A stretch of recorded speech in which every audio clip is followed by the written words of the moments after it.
항해하는 자들과 바다 가운데의 만물과 섬들과 거기에 사는 사람들아 여호와께 새 노래로 노래하며 땅 끝에서부터 찬송하라.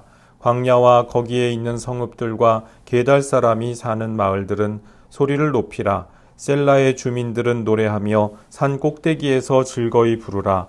여호와께 영광을 돌리며 섬들 중에서 그의 찬송을 전할지어다. 여호와께서 용사같이 나가시며 전사같이 분발하여 외쳐 크게 부르시며 그 대적을 크게 치시리로다.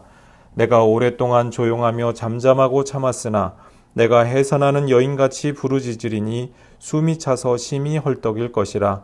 내가 산들과 언덕들을 황폐하게 하며 그 모든 초목들을 마르게 하며 강들이 섬이 되게 하며 못들을 마르게 할 것이며 내가 맹인들을 그들이 알지 못하는 길로 이끌며 그들이 알지 못하는 지름길로 인도하며 암흑이 그 앞에서 광명이 되게 하며 구분대를 곧게 할 것이라. 내가 이 일을 행하여 그들을 버리지 아니하리니 조각한 우상을 의지하며 부어 만든 우상을 향하여 너희는 우리의 신이라 하는 자는 물리침을 받아 크게 수치를 당하리라. 아멘.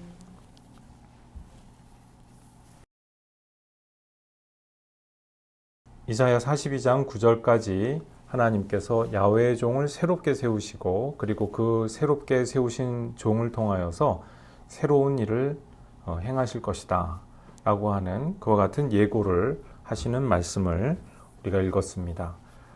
이제 10절 이하에서부터 여호와 하나님의 그 새 일에 대한 찬송, 새 노래로 찬송하는 그 찬송이 만민 모든 사람들이 함께 찬송하자라고 하는 그 말씀이 10절 이하에서 나오고 있습니다. 먼저 항해하는 자들과 바다 가운데의 만물과 섬들과 거기에 사는 사람들아 여호와께 새 노래로 노래하며 땅 끝에서부터 찬송하라. 하나님께 새 노래로 노래하자. 여호와의 새 일에 대해서 하나님께서 행하실 새 일들에 대해서 노래하자라고 하는 것입니다. 이 새 일이 무엇입니까? 여호와 하나님께서는 역사를 친히 움직이시고 주장하시는 역사 경륜의 하나님이시죠. 그래서 세계의 대제국들을 일으키셨습니다. 애굽을 일으키셨고 또 아수르를 일으키셨고 바빌론을 일으키셨습니다. 이제는 또 페르시아를 새롭게 일으키시고 고레스라고 하는 영웅이 나타나게 하셔서 마치 싸워보지도 않고 정복하는 것처럼 그렇게 세상을 정복하면서 공의를 선포하는 그러한 통치자를 하나님께서 세우신 것을 볼 수가 있었습니다. 그런데 하나님의 새로운 일이란 무엇입니까? 이렇게 고레스를 세우시고 페르시아를 세우시는 이것이 여호와의 새 일은 아니라고 하는 것입니다. 그 앞에 하나의 전주곡과도 같은 것이지요. 이 세계 권력, 세계 대제국들이 하는 일이 사실은 여호와 하나님의 정의에는 미치지 못하지요. 이 세상은 군사력, 칼과 창과 그 말굽소리를 통하여서 세상을 정복하지 않습니까? 그리고 이 휘황찬란한 그 문물의 대단함을 통하여서 화려함을 통하여서 사람들을 압도함으로써 사람들을 지배하고 정복하고 다스리고자 하지요. 그런데 여호와 하나님께서 보여주시는 여호와의 새로운 일을 할 주인공, 여호와의 종, 야훼의 종은 상한 갈대를 꺾지 아니하시고 꺼져가는 등불을 끄지 아니하시는 바로 이와 같은 통치 철학, 이와 같은 섬김의 도를 가지고 이 세상을 다스리시고 그리고 이 세상을 품으시는 그런 종이라는 것입니다. 그러니까 이 새로운 야훼의 종에 대하여서 세상은 더 이상 두려워 떨 필요가 없는 것이죠. 고레스 대왕이 이 세상에 일어나자 사람들이 더 두려워하면서 막 우상을 세우고 하지 않았습니까? 그런데 지금 여호와 하나님께서 이 야훼의 종을 보라라고 하신 이후에 만민에게 찬송하라고 하는 그러한 권유를 지금 하고 계시는데요. 이러한 권유를 하실 때 만민 사람들이 두려워하는 기미에 대해서 말하고 있지 않아요. 하나님께서는 심판하시고 파괴하심으로써 그리고 무력으로써 그리고 어떤 행정적인 그러한 권능을 통해서 이 세상의 겁을 주고 공포를 심어줌으로써 다스리는 그러한 대왕이 아니라는 것이죠. 하나님께서는 겸손하게 다스리시는 그분, 그리고 끝까지 모든 약자들을 위하여서 마지막까지 참으시고 마지막까지 품으시고 그리고 마지막까지 섬기시는 바로 그 섬김의 도를 통하여서 이 세상을 해방하고자 하시기 때문에 이제 그 새로운 일을 향하여서 준비되도록 하자. 이제 그것을 말씀을 하고 있다는 것입니다. 여기서 10절 말씀은 근동지방을 생각을 해볼 때 그 근동지방의 서쪽은 바다지요. 그래서 그 바다에 있는 사람들을 이야기하여서 이제 새 노래를 함께 하자. 이 새 노래는 어떤 것입니까? 여호와 하나님께서 행하실 어떤 메시아적인 일이죠. 이 메시아적인 일이 결국은 예수님을 통하여서 구체적으로 나중에 성취가 되는 것을 우리 신약시대에 살고 있는 우리들은 알고 있습니다. 그래서 계시록 5장에 보면은 새 노래에 대한 말씀이 또 나오는데요. 9절 이하에 보니까 어린 양, 죽임당하신 어린 양에 대해서 천상에서 예배가 드려지고 있는데 여기서 새 노래로 노래하라. 죽임당하신 어린 양에게 모든 존귀와 영광이 있도다 하고 이렇게 노래하는 장면이 나옵니다. 여호와 하나님께서 이미 이때 이렇게 천상에서 드려질 그 예배, 그 예배를 향하여서 이사야 시대 때부터 이미 그것을 하나의 계획을 가지고 과거, 현재, 미래 이것을 전부 꿰뚫는 역사 경륜을 가지고 이때부터 벌써 말씀을 하셨다는 것입니다. 그래서 여호와 하나님께서 하나님의 어린 양을 통하여서 이 세상을 구원하신다는 것, 사자나 곰이나 어떤 그런 야수적인 권력의 모습을 가진 그런 세계 대제국을 통하여서가 아니라 어린 양을 통하여서 세상을 구원하시겠다라고 하는 이 의지, 이것을 이미 42장 이 야훼의 종의 노래에서도 이미 암시를 해두셨다는 것이죠. 이 종은 상한 갈대를 꺾지 아니하고 꺼져가는 등불을 끄지 아니하는 그러한 겸손한 종, 그리고 관용이 많은 종이기 때문입니다. 그래서 하나님께서 예수님의 그 어린 양 예수님의 십자가와 부활을 통하여서 이 세상을 전부 끌어안으시는 바로 그 구속사역, 대속사역을 감당하시고 이것이 온 세상에 하늘부터 땅에 이르기까지 동서남북 모든 곳에 찬송받고 칭송받게 되기를 원하셔서 그렇게 역사적인 계획을 하신 것이죠. 그리고 이것은 우리 눈앞에서 볼 때에는 당장에는 실현이 되지 않은 것만 같습니다. 이 땅에는 수많은 악인들이 자기들의 최고 전성기를 누리고 있고요. 그리고 심판받을 그 기미도 없는 것처럼 천수를 누리면서 평생 즐겁고 재미있게 자기들이 원하는 일을 하다가 세상을 떠나지요. 그런데 하나님께서 보시기에 과거, 현재, 미래는 이미 하나님 눈앞에 있다는 것입니다. 그리고 하나님께는 그 계획이 실현되고 완성되는 데 있어서 어떠한 불확실성이나 우발성이라고 하는 것이 없다는 것이에요.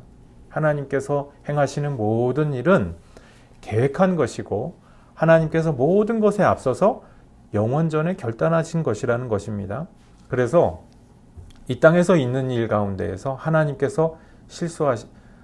실수하시지 않는 분이다 라고 하는 것이 바로 이 새 노래를 노래하는 그 노래, 새 노래를 노래하는 그 믿음, 그 믿음의 배후에 있는 것이죠. 사실 이 땅에서 현실은 어둡죠.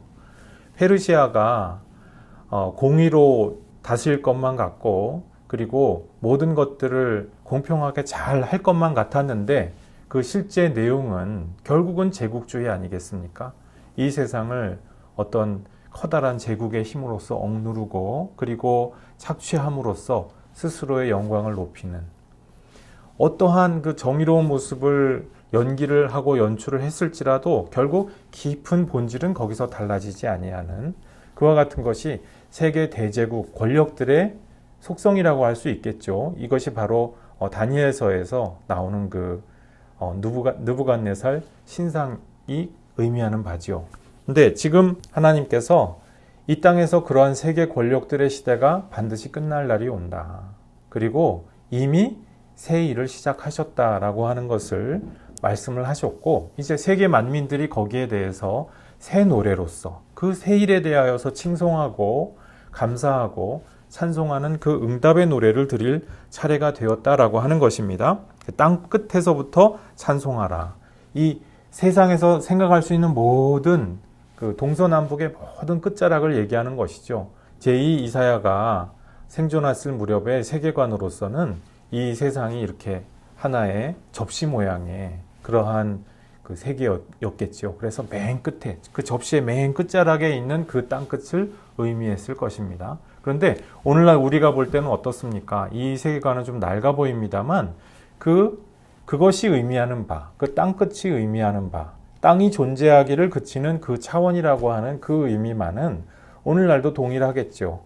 땅이 존재하기를 그치고 또 우리 인간들이 존재하기를 그치고 사람들의 그 모임들이 존재하기를 그치는 거기까지 하나님께서는 찬송하고 하나님의 영광을 기억하여 주기를 원한다. 이렇게 하나님께서는 지금 말씀을 하고 계십니다. 11절입니다. 광야와 거기에 있는 성읍들과 게달 사람이 사는 마을들은 소리를 높이라. 셀라 주민들은 노래하며 산 꼭대기에서 즐거이 부르라.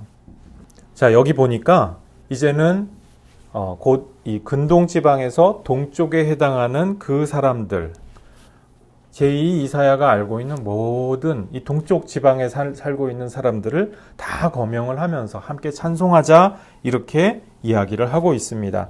이 게달은 시리아 아라비아 사막에 있는 곳이라고 합니다. 이제 거기에 있는 유목민들을 게달 사람들이라고 일컫는데요. 이집트와 데단, 에돔 이 지역의 유목민 종족을 게달 종족이라고 부르는데요. 그 사람들도 다 찬양을 하자. 그리고 셀라의 주민들은 노래하며 산꼭대기에서 즐거이 부르라 했는데요. 이 셀라가 무슨 의미냐? 이게 바위에 사는 사람들이라고 하는 뜻을 갖고 있습니다. 그래서 보통 동쪽 끄트머리에 있는 페트라 근처를 가리키는 것이 아니냐 이렇게들 전통적으로 생각을 하고 있습니다. 70인경에도 페트라의 거민들 이렇게 옮기고 있거든요. 그래서 그렇게 옮기는 이유가 뭐 여러 가지가 있는데요. 우선 이 셀라 근처에 바벨론의 마지막 임금 이 나보니두스를 기리는 바위 암각화가 발견이 됐습니다. 그러니까 이 바벨론의 권력이 거기에 권력이 미치는 범위였다고 하는 것이죠. 그리고 이 나보니두스는 사막 지역에 도피를 해서 거기서 행궁을 삼고 그렇게 지내는 사람이었습니다. 데마라고 하는 거주 도시를 만들어서 그 왕으로서 직무를 하지 않고 이제 테마라고 하는 곳에서 거주하면서 이 나라가 망할 때까지 그러고 살고 그랬던 인물이거든요. 그러니까 우리가 알고 있는 이 다니엘서를 통해서 알고 있는 벨사살 왕이 사실은 나보니두스와 함께 이 바벨론의 왕권을 두고 쿠데타를 일으킨 부자지간입니다. 근데 이 나보니두스, 아버지였던 나보니두스는 그냥 왕에 오르고 나서 그냥 사막 광야 지방으로 도피를 한 것이죠. 그리고 실제 통치는 이 벨사살이 하게 된 것인데요. 하나님께서 달아보시니까 이 바벨론의 이 섭정, 실질적인 왕이었던 벨사살이 그 영성에 안 차시는 거예요. 세계 권력이라고 세워주셨는데 권력을 맡은 자로서 책임과 책무를 다하지 않고 그 권력에 도취돼 가지고 있으니까 달아보니까 안 되겠다 해서 그 촛대를 옮겨버리시는 장면, 우리가 유명한 장면으로 기억하고 있죠. 어쨌든 이 셀라라고 하는 지역이 바로 이러한 이 바벨론의 마지막 권력이 거기에서 거했던, 마지막 권력자가 거했던 바로 그 도시와 연관이 있다고 하는 것이죠. 그래서 동쪽 끝자락에 있는 이 바벨로니아의 마지막 권력자의 그 거처, 거기에 있는 사람들도 다 찬송하라 이렇게 말씀하고 있습니다. 12절 여호와께 영광을 돌리며 섬들 중에서 그의 찬송을 전할지어다. 이것은 이제 연안 지역, 지중해 섬들, 이런 이쪽을 가리키는 것이죠. 아까는 바다를 이야기했다면 지금 이제 연안 지역과 그리고 섬 거민들을 얘기한다라고 하는 것입니다. 그래서 하나님께서 야훼의 종을 세우시면서 더 이상 이 섬들이 잠잠해야 되는 것이 아니라는 것입니다. 세상 권력이 세워질 때에는 섬들한테 잠잠하라 하셨어요. 41장 1절에 보니까 또 두려워한다고 했습니다. 41장 5절에 보니까요. 그런데 지금은 두려워라는 말씀이 없어요. 왜냐? 이분은 겸손하고 그리고 모든 사람들을 끝까지 섬기시고 품으시는 그러한 분이기 때문에 두려워할 필요가 없다는 것이죠. 온 세상에 하나님 찬양, 여기에 모든 사람이 일부가 되어야 하고 찬양에 합당한 하나님에 대한 그 소식이 온 세상 땅끝에 다 전해져야만 한다라고 지금 예언자는 그렇게 온 세상에 요청을 하고 있습니다. 그래서 계시록 5장 말씀에서 죽임당하신 어린 양에 대한 그 찬양을 보면은 찬양받기에 합당하신 어린 양이라고 했어요. 찬양받기에 합당하신 주님에 대하여서 찬양을 하는 것을 볼 수가 있는데요. 그렇죠. 하나님께서 찬양받기에 합당하시죠.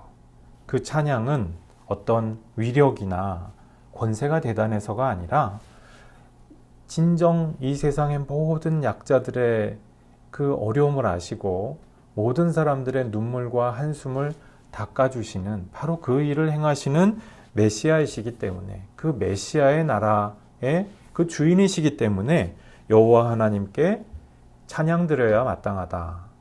또 찬양드리는 것이 합당하다라고 그렇게 말씀을 하고 있죠. 지금 찬양받기에 합당하니까 다 함께 찬양하자. 이 제2사야서에서 이 42장 10절 이하에서 바로 이것을 말씀한다는 것입니다. 13절입니다. 여호와께서 용사같이 나가시며 전사같이 분발하여 외쳐 크게 부르시며 그 대적을 크게 치시리로다. 자, 이 13절에서 굉장히 이제 드라마틱하게 적게는 이전 문단과 이후 문단, 그리고 더 크게는 지금까지 제2 이사야와 그리고 이후의 이사야가 이렇게 한번 장면이 전환되는 것이 이제 13절을 통해서인데요.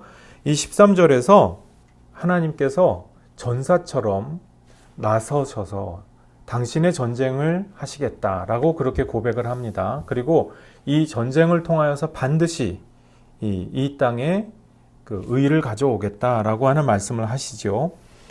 그 용사처럼 나가고 전사처럼 그렇게 분투하시겠다 말씀을 하시는데 이것은 이 세상의 어떤 폭력적인 방법하고는 점점 명확하게 구분이 되어가는 그런 방법입니다. 이 사사시대에도 여호와의 전쟁이라고 하는 것이 있었죠. 사사들이 하나님의 영을 받고 여호와의 전쟁을 위하여서 일어섭니다. 그리고 모두에게 함께 나가자 하고 분투하는 외침을 외치면은 함께 와 하고 나가서 놀라운 승전보를 가져오는 그런 일을 했지요. 이것이 여호와의 그 전쟁인데, 근데 이제 이것을 전쟁의 시각에서만 보면은 이 본질을 잘 우리가 이해하기가 어렵고요. 여호와께서 하시고자 하는 그 전쟁이 무엇이냐? 의를 위한 전쟁이고 사랑을 위한 전쟁이고 약자를 위한 전쟁이라고 하는 것입니다. 그래서 여호와 하나님께서 그 대적을 반드시 크게 치실 것이다 라고 하는 그런 약속을 13절을 통하여서 말씀합니다. 그런데 이제 13절에서 대적을 크게 치신다 했으니까 14절부터 대적에 대한 이야기들이 나오지 않겠습니까? 14절 보겠습니다. 내가 오랫동안 조용하며 잠잠하고 참았으나 내가 해산하는 여인같이 부르짖으리니 숨이 차서 심히 헐떡일 것이라. 하나님께서 이 세상에 여러 가지 불의와 악덕이 횡행하는 것 같아 보일 때 마치 침묵하시는 것 같고 아무런 그 능력이 없는 것 같이 무력하게 계시는 것 같은 느낌을 받을 때가 있습니다. 이 땅에 어떻게 하나님이 계신다면 저렇게 악인들이 판을 치는데 저걸 그냥 보고만 계실까라고 하는 그런 그 회의, 그리고 의심, 그리고 답답함, 이런 것들이 있을 수가 있다고 하는 것이죠. 바로 신정론적인 그러한 물음을 우리 누구나가 다 가질 수가 있다고 하는 것입니다. 그러나 하나님께서 침묵하고 계시는 것이 아니라 의의 때를 위하여서 기다리고 계시고, 그리고 의의 씨앗들이 자라기를 위하여서 그 의의 씨앗들을 품고 계시는 그 기간들이라고 하는 것이죠. 신명기 32장 18절에 보니까요. 너를 낳은 반석을 네가 상관하지 아니하고 너를 내신 하나님을 네가 잊었도다 라고 기록했습니다. 여기서 너라고 지칭된 것은 물론 이스라엘이죠. 이스라엘을 누가 낳았다는 것입니까? 하나님께서 친히 낳으셨다는 것입니다. 그리고 너를 내신 하나님을 내가 잊었도다. 하나님께서 이스라엘을 그 산고 끝에 이 땅에 태어나게 하셨는데 이스라엘이 잊었다는 거예요. 이것을 지금 말씀하고 있는데요. 여기서도 보면은 야훼 하나님을 산모에 비유하고 있죠. 하나님께서는 여전히 하나님의 백성들을 산고의 고통으로서 새롭게 낳으시고 돌보시고 하시기 위하여서 그 모든 시간에도 여호와 하나님의 백성들 잊지 않고 계셨다는 것이죠. 바로 그것입니다. 이제 해산하는 여인같이 부르짖으리니 숨이 차서 심히 헐떡일 것이라. 이게 전사가 헐떡인다는 것이 아니라 산모가 산고를 겪으면서 지금 그 가쁜 숨을 내몰아신다. 지금 그 말씀이거든요. 하나님께서 그만큼 하나님의 열심, 이 세상에 하나님의 의를 이루시고 또 하나님의 종을 세우셔서 이 일을 결국에는 온전히 시행하시기까지 여기에 대해서 열정과 열심을 갖고 계시다는 것입니다. 이 하나님의 의를 향한 열심은 어떤 것입니까? 15절 말씀에 보니까요. 내가 산들과 언덕들을 황폐하게 하며 그 모든 초목들을 마르게 하며 강들이 섬이 되게 하며 못들을 마르게 할 것이며 자연현상을 빗대어서 이 땅의 높은 것들이 낮아지게 되는 이 가치 역전의 세계에 대해서 이야기를 하고 있습니다. 우리 이 땅에서 살다 보면은 결국엔 돈 많은 사람들이 최고고, 결국에는 그 권력 있는 사람들이 최고고, 유명한 사람들이 최고고, 그렇지 않습니까? 결국에는 그런 사람들이 모든 것이 유리하게 돌아가는 것이 이 세상의 현실이죠. 약한 자들은 항상 어려움이 많고 괴로움이 많습니다. 그런데 여호와 하나님께서 예고하시고 그리고 반드시 실현하시리라고 그렇게 다짐하고 계시는 그 세상은 어떤 세상이냐? 가치 역전의 세상이라고 하는 것입니다. 이것이 우리가 당장 볼 때는 그렇게 현실성 있어 보이지 않고 당장은 와닿지 않을 수가 있습니다. 그러나 하나님의 말씀을 힘입어서 이 모든 역사의 변화, 자연의 변화를 조감할 수 있는 입장에서 이 제2 이사야가 지금 세상의 역사를 보니까요. 산들과 언덕들이 황폐하게 되더라는 것입니다. 또 모든 초목들이 실제로 마르더라는 것이에요. 강들이, 섬들이 실제로 되고요. 절대로 마르지 않을 것 같았던 못들이 마르게 되더라는 것입니다. 오늘날 우리는 지질학과 지구과학에 대해서 많은 것이 알려져 있지요. 또 영상으로도 이런 것들을 심지어 목도할 수가 있습니다. 그래서 이것이 낯설지가 않습니다. 그런데 이사야 선지자가 볼 때 이것을 봤다는 것이죠.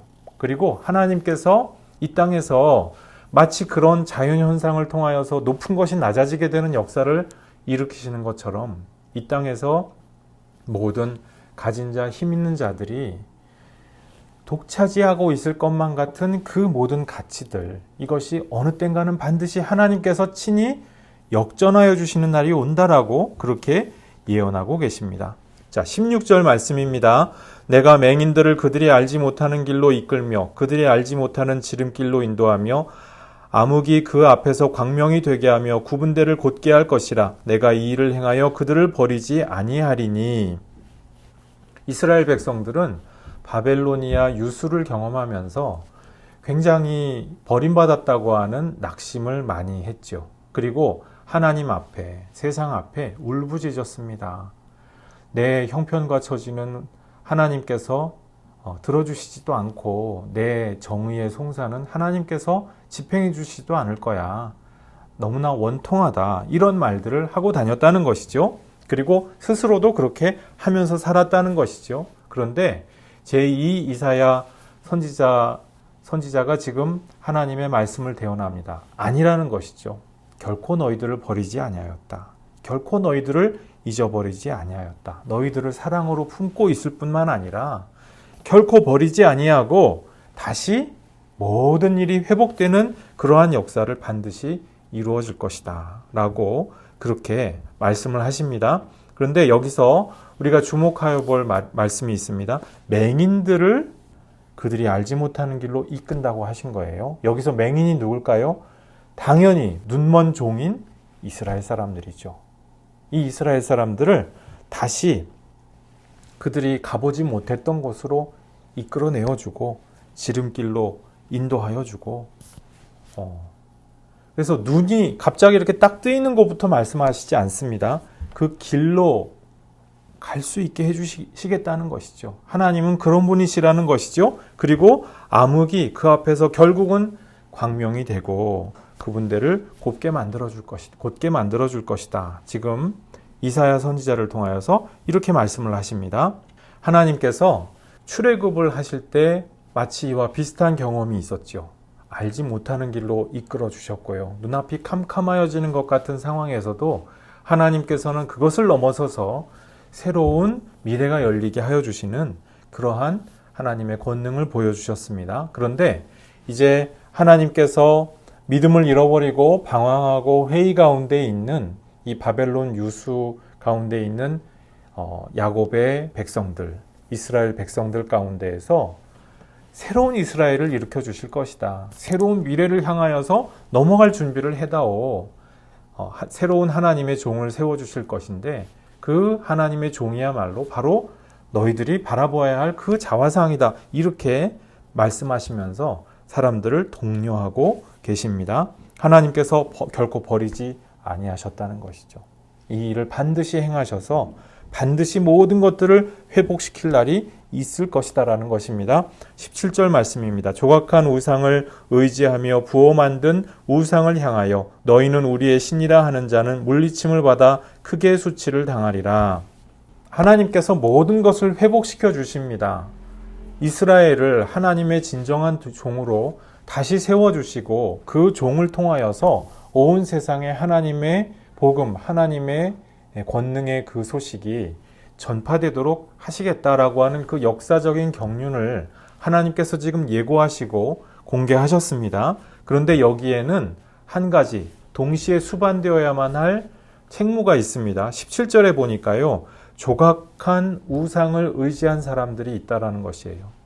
이스라엘 사람들이 맹인이 되고 믿음에 있어서 눈먼 사람들과 같이 되어서 하나님의 권능을 잊어버리고 믿음을 잊어버린 나머지 조각한 우상을 의지하면서 살아가게 된 사람들이 있다는 것이죠. 그 바벨로니아의 화려한 문물을 보면서 거기에 현혹이 돼서 이 바벨로니아의 신들이 더 야훼 하나님보다 위대할 것이라고 그렇게 오해하고 착각한 사람들, 그렇게 해서 그 우상들에게 자기 인생을 걸어버린 그러한 사람들이 있다면 그 사람들은 눈먼 그 상태를 결코 벗어날 수가 없다. 지금 이 말씀을 듣고 나에게 우상 숭배적인 삶의 요소가 있는지 살펴보라는 것입니다. 그리고 어서 빨리 돌이키라는 것이죠. 이것은 어떤 결정론적인 이야기가 아니죠.